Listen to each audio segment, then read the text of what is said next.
Kita harus bersatu. Mana ada persatuan di situ Tuhan mencurahkan berkatnya. Saudara lihat sedang sangat diberkati bila Tuhan terus memberkati dengan limpah. Tapi setan tidak suka kita bersatu. Peperangan kita bukan melawan darah dan daging, tapi peperangan kita melawan penguasa-penguasa jahat, roh jahat di udara, penghulu-penghulu gelap di udara, setan iblis. Dia tidak mau kita bersatu karena setan tahu kalau kita bersatu kita akan melakukan perkara besar bagi Tuhan. Jadi setan akan pakai senjata favoritnya. Apakah itu? Di dalam buku Yohanes dikatakan setan adalah bapa pendusta.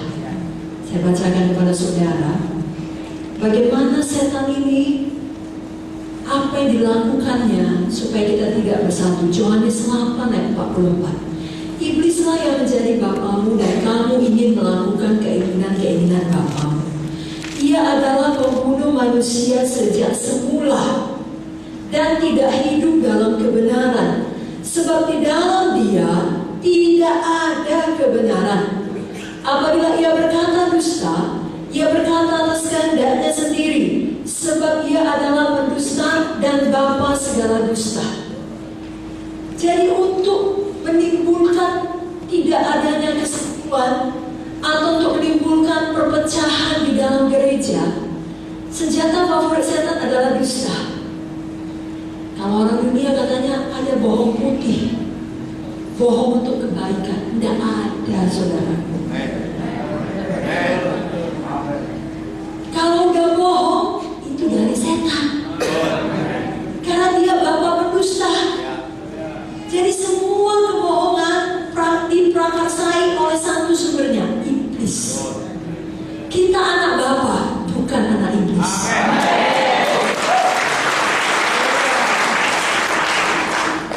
Dan dalam Matius 5:37 dikatakan, jika ya, katakanlah ya.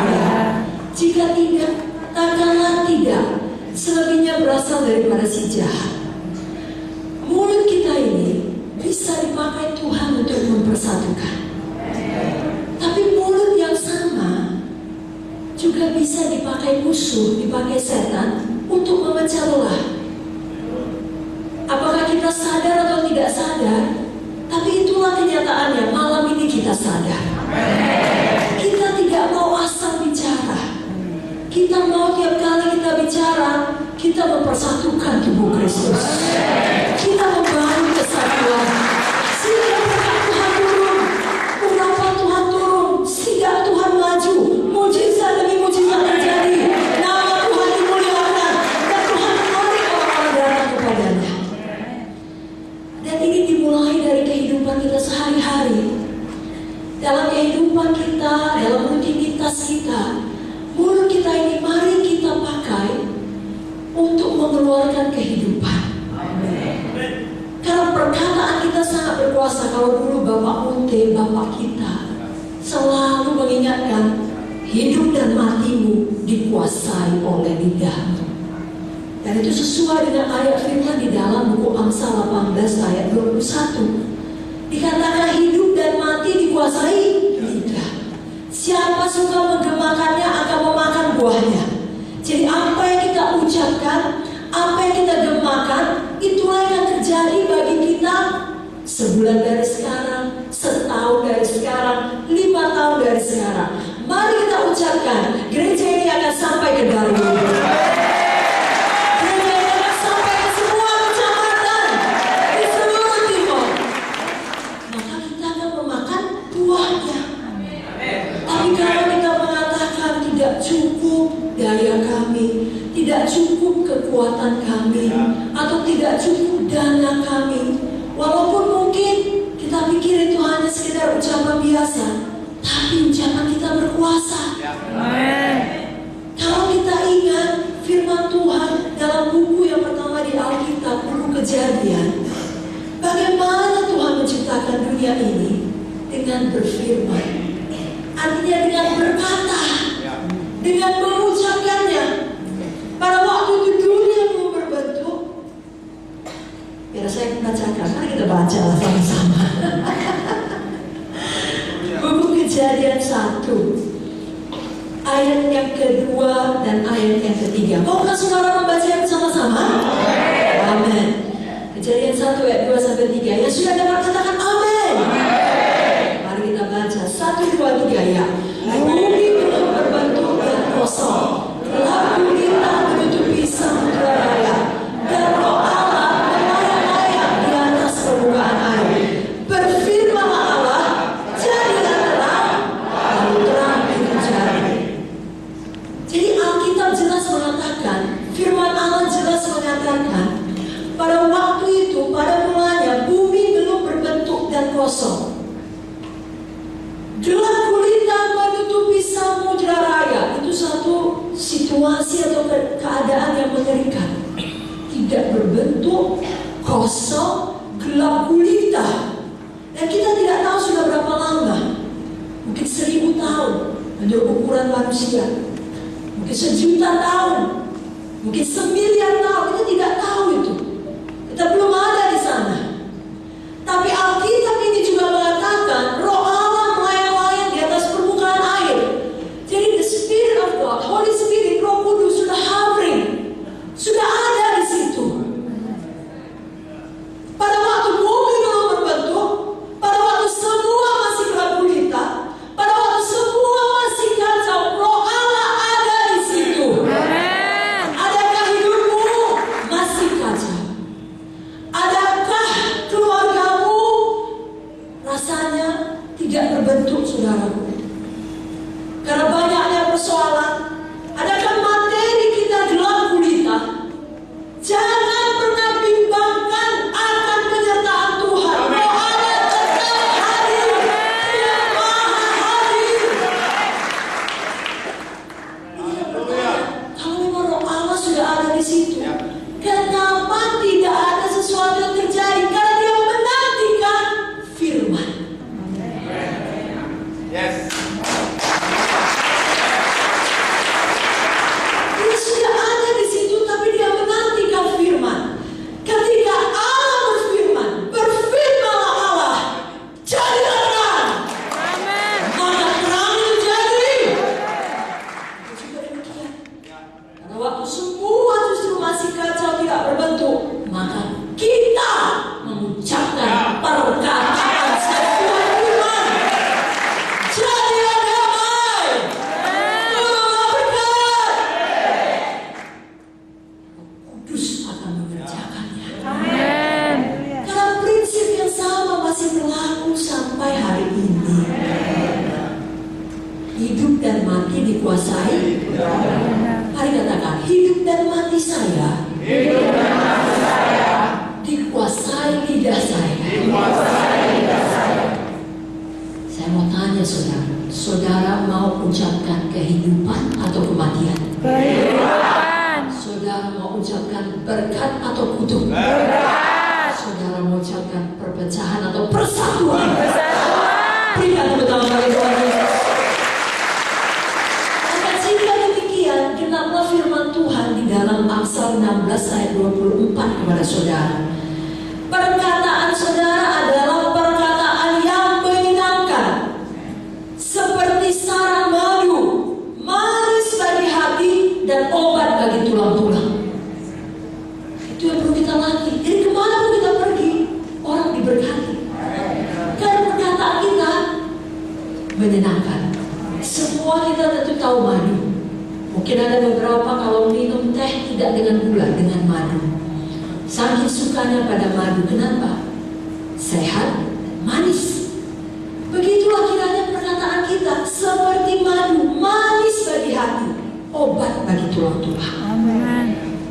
Tetapi di saat yang sama, kita juga bisa memilih sebaliknya, mengikuti apa yang disodorkan setan. Dalam Yakobus 3 ayat 8 dikatakan, Yakobus 3 ayat 8, tetapi tidak seorang pun yang berkuasa menjinakkan lidah. Ia adalah sesuatu yang buas, yang tidak terkuasai dan penuh racun mematikan. Saya pikir kita semua mengerti karena kita semua pernah marah. Kalau marah, wes ngomongnya macam racun.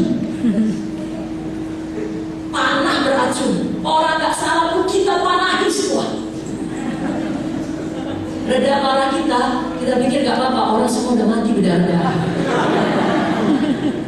Racun yang mematikan.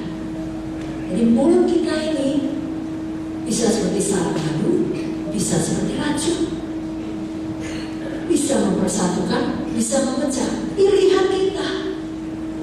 Dan Alkitab jelas mengatakan jalannya, bagaimana supaya mulut kita ini bisa seperti sarang madu. Di dalam Lukas 6 ayat 45 dikatakan, orang yang baik mengeluarkan barang yang baik dari perbendaharaan hatinya yang baik, dan orang yang jahat mengeluarkan barang yang jahat dari perbendaharaan yang jahat, karena yang diucapkan mulutnya keluar dari hati. Jadi kalau kita mau mempersatukan, memberkati seperti sarang madu, perkataan yang menyenangkan, membawa kehidupan, hati ini berubah. Amin, saudara. Dan terus berubah. Tidak cukup sekali pada waktu kita selamat bertemu Yesus, itu perubahan yang paling ajaib. Tapi kita perlu terus bertumbuh menjadi lebih seperti Yesus. Hati yang penuh kasih, hati yang berbelas kasihan, maka perkataan kita berubah. Apa yang kita ucapkan berasal dari hati kita. Sebabnya penting sekali untuk tidak menyimpan luka-luka hati dan membenarkannya. Saya sudah disakiti oleh dia, jadi saya berhak terluka.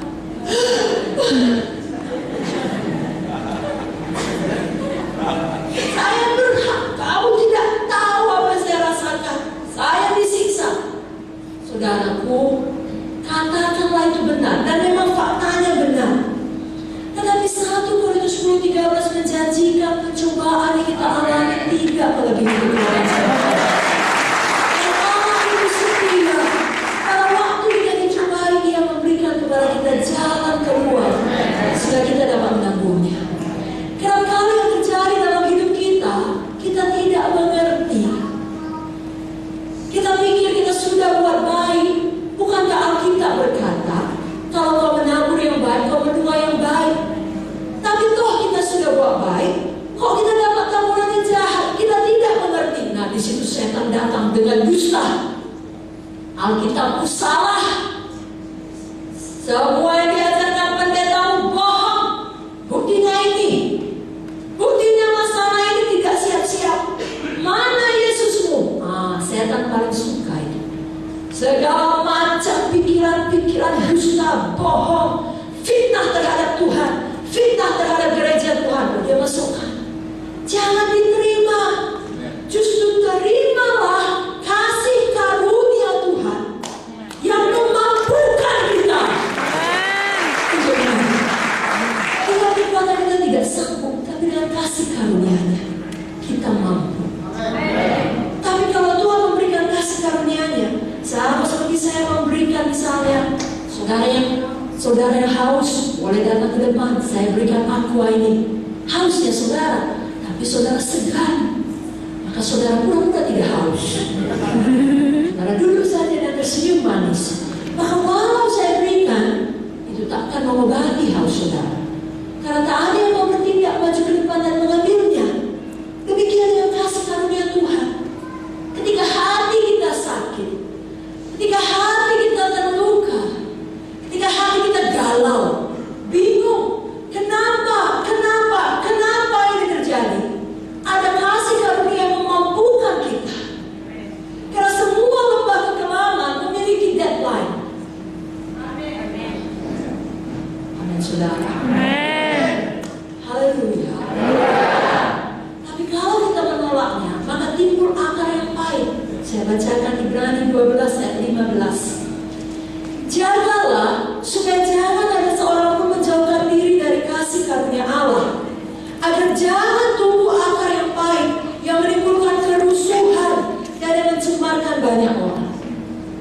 Jangan dijauhkan diri, diterima kasih karunia Tuhan. Amen. Banyak perkara kita tidak mengerti, tapi satu hal kita mengerti, Yesus baik. Selalu baik dan selamanya baik.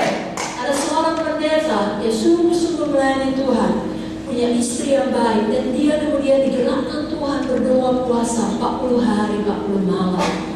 saudaraku, untuk kemajuan di dalam sidangnya.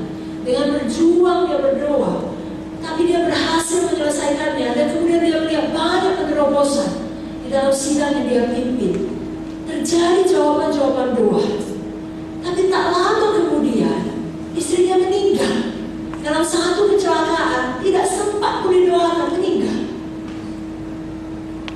Satu hal yang dia tidak mengerti, bagaimana mungkin dia bisa berdoa 40 hari dan dijawab Tuhan doanya, tapi kemudian istrinya meninggal tanpa sempat dia doakan. Di mana dia merasa, menurut pendapatnya, istrinya masih perlu hidup karena anak mereka belum mandiri, belum dewasa. Di dalam semua kegalauan dan kesakitan dalam hatinya, dia angkat tangannya ke atas, dia berseru kepada Tuhan, karena dia orang Barat, saudara, dia berseru dalam bahasa Inggris, "What kind of God are you?" Dia jujur, saudara. Dia bingung, dia sedih, dia marah. Lalu dia berkata, "Tuhan, macam apa Engkau?" Karena dia tahu tanpa seizin Tuhan, apa pun bilang Tuhan yang memegang kendali. Tanpa izin Tuhan tak akan mungkin istrinya meninggal. Pikirannya tidak mengerti. Dia angkat tangannya, "Tuhan, macam apa Kau?" Tapi kemudian dia terima kasih karunia Tuhan. Tuhan pulihkan hatinya. Dia bangkit dari situasi itu. Dia pimpin kembali sidangnya. Dia besarkan anak-anaknya. Dan Tuhan berikan lebih dari apa yang dia harapkan. Jadi terima kasih karunia Tuhan, saudara, untuk menolong seluruh kehidupan kita. Bahkan di saat-saat yang paling gelap sekalipun, jangan tinggalkan Tuhan. Karena semua kita hadir di sini karena sudah mengalami mujizat Tuhan.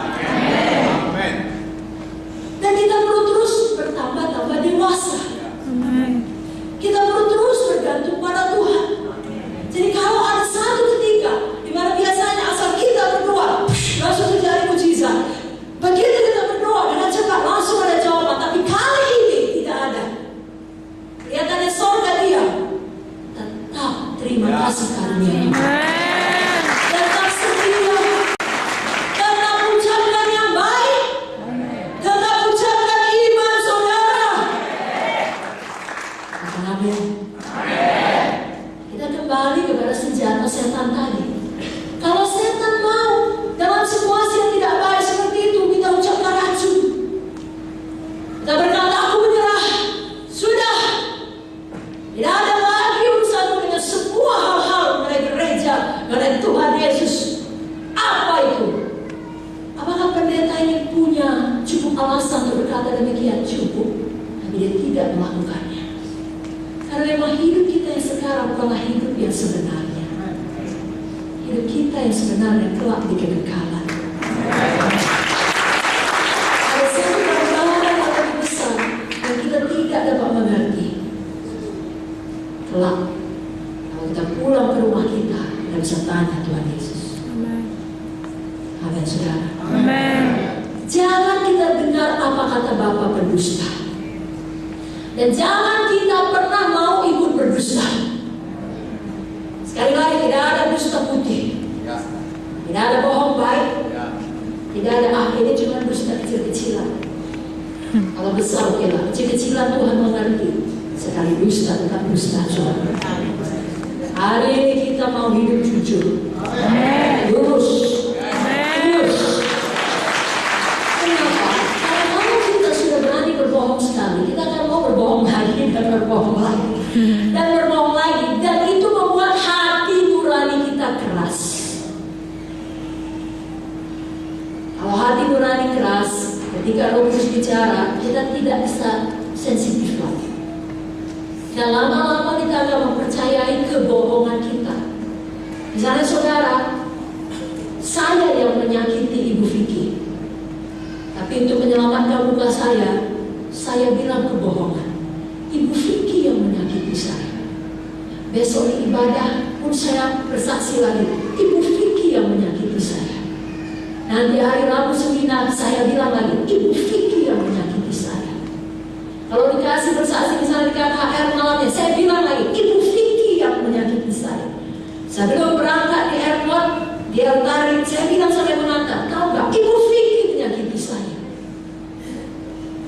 Lama-lama saya percaya Ibu Vicky yang menyakiti, karena saya yang menyakiti. Karena selalu saya ucapkan, begitulah setan menipu. Jangan demikian. Amin, saudara. Sebenarnya kalau kita kembali pada masa dahulu, ketika kita belum pernah berbohong, lalu berbohong pertama kali, pasti kita tahu sangat tidak tenang. Jantungnya juga berdegup, mulai waktu masih anak-anak. Udah buat PR? Udah, Mak? Padahal belum, cuma sudah dikasih main. Udah. Itu anak masih duduk. Keringat turun. Padahal gak panas. Kenapa? Karena badan ini memang gak diciptakan Tuhan untuk berbohong. Maka kalau hati Tuhan dikasih lembut, badan ini gak tahan berbohong. Keringat turun, tangan gelisah, mata kejap-kejap, ya semua lah. Bibir goyang-goyang, gak ada suara keluar. Karena badan ini gak diciptakan berbohong.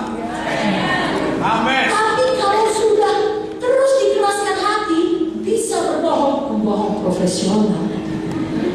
Berbohong tanpa mengejarkan mata. Ibu Vicky yang menyakiti saya, saudara. Yakin saya, itu sudah keras. Perlu kali Roh Kudus memberi hati yang baru. Saya percaya tidak ada yang mustahil. Hati yang baru menjadi milik kita semuanya. Amin, saudara. Tidak kita mau punya hati yang keras. Jangan kita mau berdusta. Karena setiap kali kita berbohong, kita memakai senjata favorit setan. Dia bapak berdusta. Kalau kita perhatikan, satu rencana jahat terhadap siapapun di dunia ini tidak bisa berhasil tanpa dilakukan kebohongan. Lihat dalam dunia politik misalnya.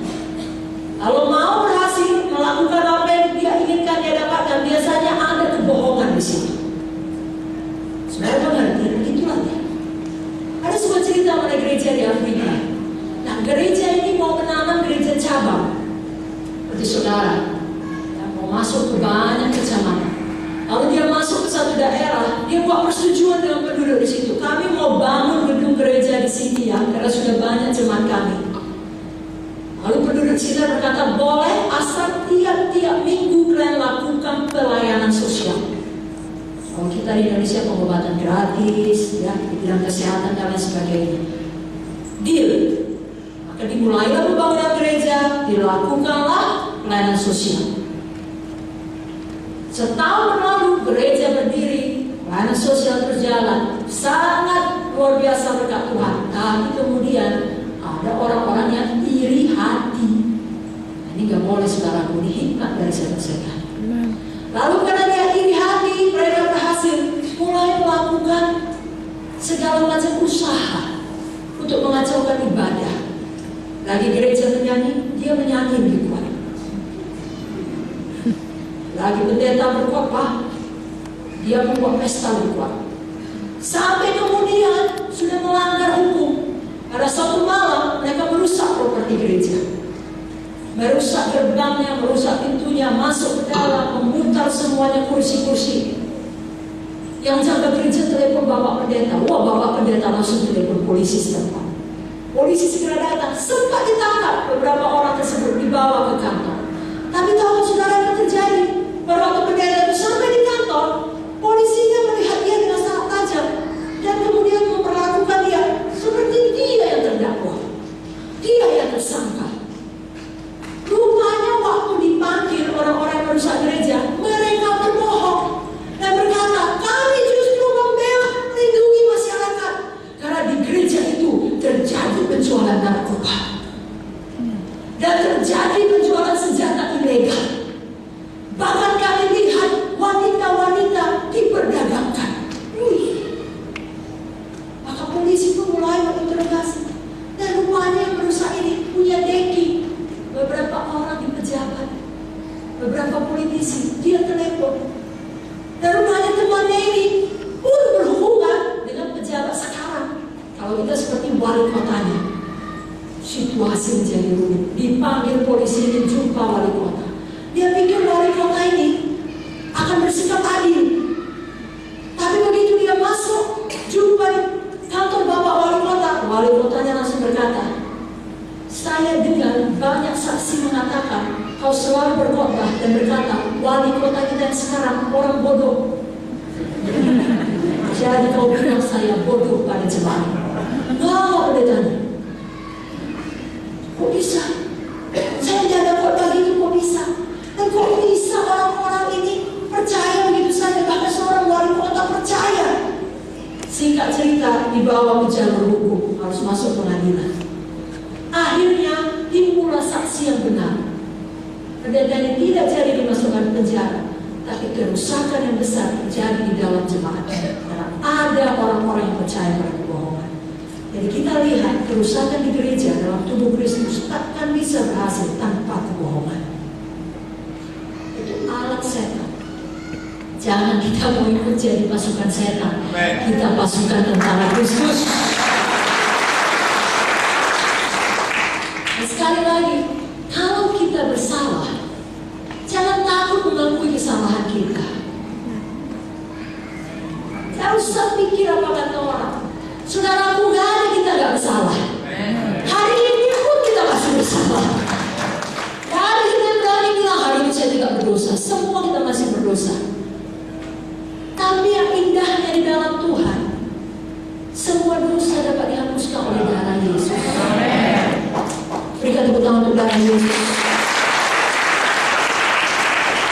Amsal 28 ayat 13 mengatakan, siapa menyembunyikan pelanggarannya tidak akan beruntung, tapi siapa mengakuinya dan meninggalkannya akan disayangi. Akui saja.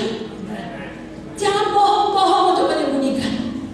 Akui dan bertobat. Akui, tinggalkan, itu artinya akui dan bertobat. Justru akan lebih disayang. Kalau tepuk tangan untuk Tuhan Yesus. Haleluya. Jadi sekarang dalam hati kita berubah dan kita tetapkan, saya harus benci kepada dusta. Kalau kita betul-betul benci, gak terpikir untuk melakukannya sedikit pun. Kalau ada anak-anak gadis di sini benci kepada yang namanya tikus,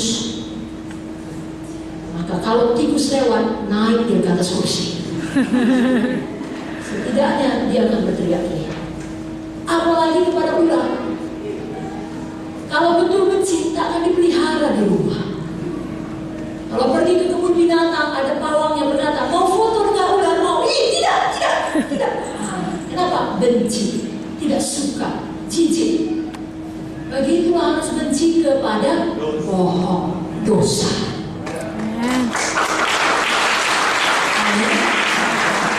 Dan dosa memang adalah hal yang dusta. Dosa juga, termasuk dusta, adalah hal yang dibenci Tuhan. Saya baca Amsal 6 ayat 16 sampai 19.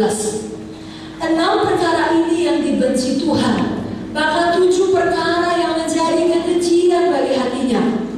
Mata sombong, lidah dusta, tangan yang menumpahkan darah orang yang tak bersalah, hati yang membuat rencana-rencana jahat, kaki yang segera lari menuju kejahatan, seorang saksi dusta yang menyemburkan kebohongan dan yang menimbulkan pertengkaran saudara. Kalau kita perhatikan, dusta disebut sampai 2 kali.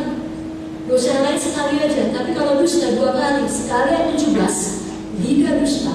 Sekali lagi ayat 19, saksi dusta yang menimbulkan pertengkaran saudara. Artinya apa? Memecah keluarga, memfitnah, memecah tubuh Kristus. Tuhan tidak suka. Tuhan benci kepada kebohongan. Sebabnya semua pembohong yang tidak mau bertobat, tidak menerima Yesus, kelak dikumpulkan satu tempat namanya neraka. Dalam buku Wahyu 21 ayat 8 dikatakan, orang-orang penakut, orang-orang tidak percaya, orang-orang keji, orang-orang pembunuh, orang-orang sundal, tukang-tukang sihir, penyembah-penyembah berhala, dan semua pendusta. Mereka akan mendapat bagian mereka dalam lautan yang menyala-nyala oleh api dan belerang. Inilah kematian yang kedua. Kita pikir, wow, hebat ya. Pembunuh, tukang sihir, semua dosa keji, penyembah berhala disamakan dengan dusta, dengan orang yang melakukan dusta, bohong, berdusta. Tuhan benci kepada dusta. Sebabnya hari ini mari kita jujur. Amen. Pertama sekali jujur kepada diri sendiri. Saudaraku, tadi sudah saya katakan, kalau kita teruskan berbohong, hati menjadi keras, lama-lama kita mempercayai kebohongan kita. Kalau saya jujur pada diri saya akan berkata, saya yang bersalah. Saya menyakiti Ibu Vicky. Bukan Ibu Vicky yang menyakiti saya. Kita pun kalau punya satu ikatan, jangan biarkan itu menjadi dosa yang tersembunyi. Apalagi kalau kita sudah punya pelayanan yang dipercayakan Tuhan. Sama seperti cerita yang disampaikan oleh Bapak Reinhard Bongki. Hati kita ini seperti mempunyai 10 kamar. Jangan biarkan satu kamar bagi diri kita, hanya 9 untuk Yesus. Satu kamar kita tidak mau jujur, bahwasanya kita masih terikat pornografi. Jangan. Kita jujur pada diri kita, Tuhan, aku masih terikat pornografi. Supaya apa? Itu awal dari pemulihan kita. Kita mengakui ada yang masih salah dengan diri kita. Kita tidak berpura-pura kita sudah sempurna, sudah tahu segalanya, lalu tidak perlu lagi diperbaiki. Kita mengakui kita masih perlu berubah. Kita mengakui kita masih perlu bertobat. Sama kalau kita mengakui kita sakit, kan kita cari obatnya. Amin, saudara. Kalau sudah jelas ada dampak di sini, pentolan, lagi kalau perempuan di sini, kan harus jujur, memang ada. Lalu kita tanggulangi. Kalau orang dunia, dia pergi pertama kali ke medis, bagus. Medis itu bisa menjadi alat Tuhan, tapi kita anak Tuhan pergi kepada Tuhan. Oleh figur Yesus kita sudah sembuh. Tapi awalnya harus jujur. Ada yang harus ditanggulangi, ada yang harus dikerjakan, ada yang harus diselesaikan. Mari kita akui dengan jujur. Adakah kita masih diikat oleh dosa-dosa yang terselubung? Akui dengan jujur dan terima kebebasan malam ini. Di mana ada Tuhan, di situ ada kebebasan. Haleluya. Apa gunanya kita di depan orang tampak rohani, yang tampak bagaimana, tapi kita datang dengan ikatan, pulang dengan ikatan. Kita yang perlu betul-betul bebas. Amin, saudara. Yang kedua, kalau tadi jujur pada diri sendiri, yang kedua, kita juga harus belajar jujur pada orang lain. Ada kalanya kita perlu mengakui dosa pada orang lain. Duh, masa sih? Iya. Dalam Yakobus 5 ayat 16 saya bacakan. Karena itu hendaklah kamu saling mengaku dosamu dan saling mendoakan supaya kamu sembuh. Doa orang yang benar bila dengan yakin didoakan sangat besar kuasa. Kenapa di dalam ayat ini tidak dikatakan akui saja pada Tuhan? Kenapa harus saling mengaku dosa? Kenapa harus juga pada orang lain? Untuk kerendahan hati. Amin. Dan untuk integritas kita. Itu yang kita mengerti, bukan kita sembarangan mengaku dosa kepada semua orang. Tidak perlu semua orang di WA saudara, di grup saudara, hari ini dosa saya 1, bicara orang, 2, marahin anak, 3, cakap najis. Tidak perlu. Tapi di dalam kelompok sel, mungkin saudara bisa, di mana hubungan saudara sudah bisa saling percaya. Saudara mengaku kepada PKS saudara. Saudara mengaku kepada Ibu Gembala, kepada Bapak Gembala, lalu didoakan dan saudara bebas. Amin. Amin, saudaraku. Amin. Dan yang ketiga yang paling penting, kita harus jujur pada Tuhan. Tahukah saudara? Sebenarnya mengakui dosa kita kepada Tuhan hanyalah melepaskan kita. Kenapa? Karena kita nggak akui pun Tuhan sudah tahu.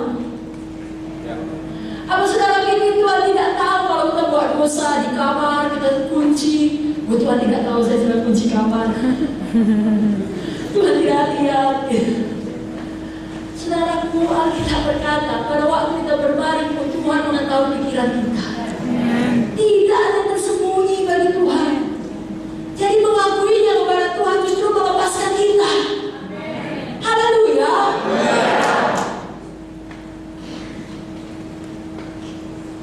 Saudaraku, ada sebuah cerita. Saudara dengar sebuah cerita? Lalu setelah ini saya tutup. Ya, kita tidak lama-lama biar kita bisa pulang, istirahat, tidur, besok kalian kuat sehat. Haleluya. Tapi saya cerita di saya, sabar ya. Cerita ini mengenai ada 2 orang bersaudara, ya, anak-anak masih kecil, seorang kakak dan adiknya laki-laki. Kakak